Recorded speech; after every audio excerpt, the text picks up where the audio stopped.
शिवोहम। सद्गुरुदेव भगवान की जय। आज हम गुरु पूर्णिमा उत्सव के बारे में आपको बताएंगे। गुरु पूर्णिमा इस बार हिंदू पंचांग के अनुसार आषाढ़ माह की पूर्णिमा के दिन 29 जुलाई बुधवार को आ रही है। उस दिन हम सभी गुरु पूर्णिमा उत्सव मनाएंगे। गुरु पूर्णिमा क्यों मनाई जाती है, इसका अर्थ क्या है, इसका महत्व क्या है, ये अपन संक्षिप्त में जानते हैं। गुरु शब्द जो है 2 वर्णों से मिलकर बना है, गु और रु। गु मतलब अज्ञान और रू मतलब प्रकाश। जो गुरु, जो सज्जन, जो महान पुरुष अज्ञान रूपी अंधकार को हटाकर प्रकाश उजाले को कर दे जीवन, मानव जीवन में उसके अज्ञान को हटाकर उसके जीवन में ज्ञान रूपी प्रकाश भर दे, वही गुरु होता है। अब गुरु पूर्णिमा, गुरु की पूर्णिमा मनाई जाती क्यों? कि गुरु पूर्णिमा के दिन प्रथम गुरु, सनातन धर्म के अनुसार प्रथम गुरु महर्षि वेदव्यास का जन्मोत्सव है।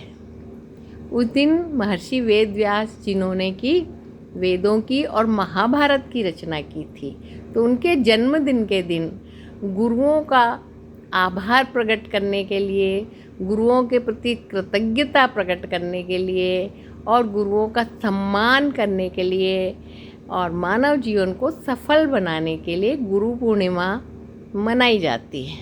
जिस प्रकार से कई प्रकार के दिवस होते हैं, जैसे शिक्षक दिवस है, मातृ दिवस, पितृ दिवस, इसी प्रकार से गुरु की ये पुराने समय से चला आ रहा है। तो महर्षि वेदव्यास के जन्मदिन के दिन गुरुओं को श्रद्धापूर्वक उनका पूजन किया जाता है, अर्चन किया जाता है और उनके प्रति जो भी तन से, मन से, धन से, वाणी से, किसी भी प्रकार से उनकी सेवा की जाती है और अपने मानव जीवन को धन्य बनाया जाता है। अब गुरु पूर्णिमा का तो ये अर्थ हो गया। इसके बाद गुरु बनाना क्यों आवश्यक है? तो गुरु का बनाना इसलिए आवश्यक है कि मनुष्य का जो जन्म है, बड़े मुश्किल से 84 लाख योनियों को भोगने के बाद परमात्मा इस जीव को कभी दया करके मनुष्य जन्म देता है। कहते हैं रामचरितमानस में कि कबहुक कर करुणा नर देही, देत ईश बिन हेत स्नेही। कभी कभी परमात्मा को इस जीव पे दया आ जाती है जो कि 84 लाख योनियों में भटकता रहता है। तो कबहुक कर करुणा नर देही, कबहुक कर, कभी कभी करुणा आ जाती भगवान को और नर देही मनुष्य को, जीव को देते हैं कि वो इस जीवन को पाकर अपने मनुष्य जन्म को धन्य कर ले। यह तन कर फल विषय न भाई, स्वर्गों स्वल्प अंत दुखदाई। ये जो मनुष्य का जीवन हमें मिला है, ये अपने विषय भोग के लिए नहीं है। स्वर्गों स्वल्प अंत दुखदाई, स्वर्ग भी स्वल्प है, स्वर्ग में भी पुण्य कर्म करने के बाद स्वर्ग में जाना होता है।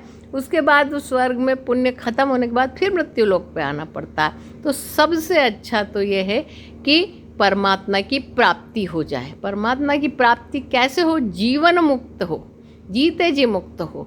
हमारे गुरु महाराज परम पूज्य आदरणीय ज्ञानानंद जी महाराज फरमाते थे कि जीवन मुक्त ब्रह्म पर चरित सुने तजि ध्यान, जे हरि कथा न करहीं रति तिनके हृदय पखान।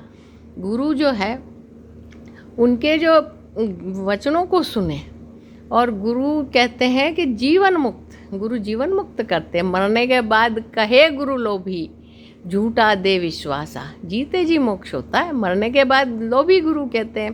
तो गुरु हमेशा सच्चा और ज्ञानवान और उसको परख करके ही गुरु बनाना चाहिए। गुरु करे जान, पानी पीवे छान, बेटी दीजे जान, ये पुरानी कहावत है। मतलब गुरु करे जान, ज्ञानी गुरु को ही और जानकार को ही गुरु बनाए, चाहे जिसको गुरु नहीं बनाए।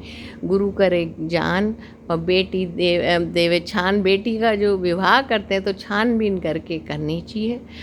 और पानी पीवे छान, पानी को हमेशा छान के पीना चाहिए ताकि कोई कीड़े मकोड़े जीव जंतु वायरस हो तो वो छानने से हट जाते हैं। तो गुरु की महिमा अनंत अपार है। तो आज गुरु पूर्णिमा के दिन गुरु भी 7 प्रकार के होते हैं। तो पहला गुरु दाई, दूजा गुरु माई, मतलब दाई पहला गुरु है जो कि बच्चे को जन्म देती है और उसके प्रसव के समय नाल काट के अलग करती है, तो वो पहला गुरु दाई। दूसरा गुरु माई, माता है दूसरा गुरु, क्योंकि माता ही उसको दूध का पान कराती है और उसको जन्म देती है, इसलिए दूसरा गुरु माता है। तीसरा गुरु खिलाने वाला, चौथा गुरु पढ़ाने वाला, पांचवा गुरु विभिन्न प्रकार की शिक्षाएं देना, छठा गुरु कान फूंकने वाला जो कान में मंत्र देते हैं, और सातवां होता है सतगुरु। सतगुरु सोई कहावे, जहाँ का जीव तहीं पहुँचावे। मतलब ये जीव जहाँ से आया है, मतलब जीव जो है परमात्मा का ही अंश है, पर ये इसको अलग कर दिया, मनुष्य जन्म में आ गया। जैसे घटाकाश और महाकाश होता है, घड़े में जितना आकाश आ गया उसको घटाकाश कहते हैं, और वैसे व्यापक जो आकाश है वो महाकाश है। इसी प्रकार से ये पिंड है मानव जीवन का, शरीर का, इसमें पिंड में जितना भी ब्रह्म आ गया, चेतना आ गई, उसको पिंड कहते हैं। और वो ब्रह्मांड है जो बाहर है जगत में। तो पिंड ब्रह्मांड दोनों में जो व्यापक है वो परमात्मा एक है। पिंड और ब्रह्मांड जो उपाधि का भेद है। तो ये सारी बातें गुरु बताते हैं। अब अपन गुरु पूर्णिमा के दिन क्या करें? गुरु पूर्णिमा के दिन हमने जिससे भी कुछ सीखा है, पहला गुरु हो, दूसरा गुरु हो, तीसरा, चौथा, पांचवा, छठा, सातवां, सभी को उनके प्रति कृतज्ञता व्यक्त करें। गुरु के बिना आदमी कभी भी अपनी, कहते हैं, मति गति कीरति भूति भलाई, जब जही जतन जहाँ जो पाई, सो जानो सत्संग प्रभाव, लोकं वेद न आन उपाऊ। मतलब किसी को कुछ भी अच्छी चीज़ प्राप्त हुई है वो सतगुरु से ही मिली है, या अच्छी संगति से मिली है, सत्संग से मिली है। सत्संग मतलब अच्छे लोगों का संग, संत महात्माओं का संग या महापुरुषों का संग। हो सकता है वो सफ़ेद कपड़े में हो, पर वो विचार से महापुरुष हो, जिनका ज्ञान महान हो, उनके संग से। मति मतलब बुद्धि, गति मतलब मोक्ष, मति गति, कीर्ति मतलब यश, कीर्ति भूति भलाई प्रशंसा, सब कुछ भलाई, जो जेहि जतन, किसी भी यत्न से किसी ने प्राप्त करी, सो जानो सत्संग प्रभाव, वो जानो सत्संग का प्रभाव है। लोकं वेद न आन उपाय, लोक में और वेद में कोई दूसरा उपाय नहीं है। इसलिए उस दिन, गुरु पूर्णिमा के दिन, गुरु की कृतज्ञता व्यक्त करें। और कृतज्ञता व्यक्त करने से ही काम नहीं चलता है। कोई कहता है ना कि मैं पिता को मानता तो पिता की बात भी मानो, गुरु ने जो कहा है उनकी बात भी मानो और उसके अनुसार ही अपने जीवन को चलाओ। ये गुरु पूर्णिमा का महत्व है। गुरु के दिए हुए निर्देशों के अनुसार अपन जीवन को संचालित करें। गुरु ने कहा है कि तुम देखने जानने वाले हो, तुम चेतन साक्षी हो, जो कुछ हो रहा है उसको तुम जान रहे हो। तो इन सब चीज़ों से अलग होके, हट के, कि मैं साक्षी मात्र हूँ, मैं शरीर नहीं, मैं शरीर का जानने वाला हूँ, अंतर्यामी प्रभु है वो मैं, देह तो मलिन है, इसका तो दिनों दिन नाश हो रहा है। इस शरीर का अभिमान नहीं करना है। इस शरीर से तो ये तो अपने लिए मिला है, इससे हम बहुत कुछ प्राप्त कर सकते हैं। इस शरीर का भी महत्व है, क्योंकि इसी से हम स्वर्ग में चले जाएं, इसी से नरक में चले जाएं या अपवर्ग मोक्ष प्राप्त कर लें। तो ये साधन धाम मोक्ष का द्वारा, ये जो मनुष्य शरीर है वो साधनों का धाम है, मोक्ष का द्वारा है। तो इसको पाकर जिसने अपना परलोक नहीं संवारा, तो उससे ज़्यादा मूर्ख कोई नहीं है। कि करते डारी परसमणि देई, और कांच किरीट बदले ते ले, कांच और वो जो गंदी चीज़ें वो हाथ में ले ली और पारसमणि डाल दी। मतलब इस मनुष्य जन्म को पाके विषय भोग में जो पड़ जाता है, विषय 5 है, शब्द, स्पर्श, रूप, रस, गंध। शब्द में जो बहुत ज़्यादा वो होता है कि उसके शब्द इतने अच्छे हैं, उसकी वाणी इतनी मीठी है, और वो है शब्दों के जाल में जो फंस गया। स्पर्श मतलब छूना, और उससे जो इसको जितना सुख मिलता है, कोई कोई शब्द, स्पर्श, रूप, अच्छे रूप में, अरे वो इतना सुंदर है, वो है, जबकि ये सुंदरता सब नाशवान है। परमात्मा की सुंदरता स्थायी है। रस, किसी चीज़ में रस आना, जैसे कि अच्छे भोजन में रस आना, किसी की बातों में रस आना, ये रस। और गंध, गंध जो है वो खुशबू, वहाँ पे अच्छी खुशबू है, वहाँ सुगंध है, वहाँ दुर्गंध है। तो ये जो 5 विषय इन्हीं में जो पड़ा रहता है मनुष्य, इन्हीं में, उनकी 25 प्रकृति है, इन्हीं में पड़ा रहता है, वो इस मनुष्य जन्म को खो देता है। तो इस मनुष्य जन्म में हमें क्या करना है? पल पल, क्षण क्षण इसका सदुपयोग करना है, क्योंकि समय फटाफट सरकता जा रहा है। संसार मतलब सरकता जा रहा है। एक एक क्षण का उपयोग कर लो, बीता हुआ समय वापस नहीं आता है। तो गुरु पूर्णिमा के दिन हमें उन गुरुओं का सम्मान करना है, उनके प्रति कृतज्ञता व्यक्त करनी है, आभार व्यक्त करना है, उनका अभिनंदन करना, और सबसे बड़ी बात, उनके बताए हुए ज्ञान के अनुसार अपने जीवन को ढालना है और चरित्र में लाना है। जैसे हम कह दें, गुरु ने कहा कि भाई सत्य बोलो, तो सत्य बोलो, ये सिर्फ मुंह से बोलना नहीं, वास्तव में आप सत्य बोलो। जीवन में जब आप उन चीज़ों को उतारोगे तो सामने वाला तभी प्रभावित होगा जब आप सच बोलोगे। आप खाली कह दोगे सच बोलना चाहिए, ऐसे बोलने से कोई नहीं मानता। जब आप सच ही बोलोगे, जैसे युधिष्ठिर महाराज थे तो वो सत्य ही बोलते थे, तो उनसे कहलवाया गया भगवान कृष्ण ने कि भाई अश्वत्थामा मारा गया, क्योंकि द्रोणाचार्य और कोई की बात ही नहीं मानते, कि धर्मराज युधिष्ठिर झूठ नहीं बोलते। अब वो हाथी मारा गया था तो उन्होंने कह दिया अश्वत्थामा मारा गया। अब ये पता नहीं कि कुंजर था या फिर मनुष्य था, तो ये पूछा नहीं था, पर उन्होंने झूठ नहीं बोला। तो जो आदमी सच बोलता है उसकी एक छवि हो जाती है कि वो तो सच ही बोलेगा, तो उसके जीवन से प्रेरणा मिलती है। और कह दिया कि भाई किसी की पड़ी हुई पराई चीज़ पे नज़र मत डालो, तो वो वास्तव में नहीं डाले, तो फिर वो सामने वाले को भी दिखता है। मतलब अपने चरित्र के द्वारा, अपने व्यवहार के द्वारा भावी पीढ़ी को संस्कार दे, और उनमें जो संस्कार डाले तो उसको खुद को उन राहों पे चलना पड़ता है, तभी वो सामने वाला प्रभावित होता है। और इसके लिए गुरु जो है अपने शिष्य बनाते, तो इस दिन लोग गुरु दीक्षा भी लेते हैं, और जिनने दीक्षा ले ली वो गुरु जी की पूजन अर्चन करते हैं, भेंट प्रसादी करते हैं, बहुत तरीके से गुरु को सम्मान दिया जाता है। कहते हैं इसमें गुरु की महिमा के कई सारे दोहे भी हैं, तो मैं कुछ आपको दोहे बताती हूँ। और जैसे एक श्लोक भी है, अज्ञान तिमिरा अंधस्य ज्ञानांजन शलाकया चक्षुर उन्मीलितम येन तस्मै श्री गुरुवे नमः।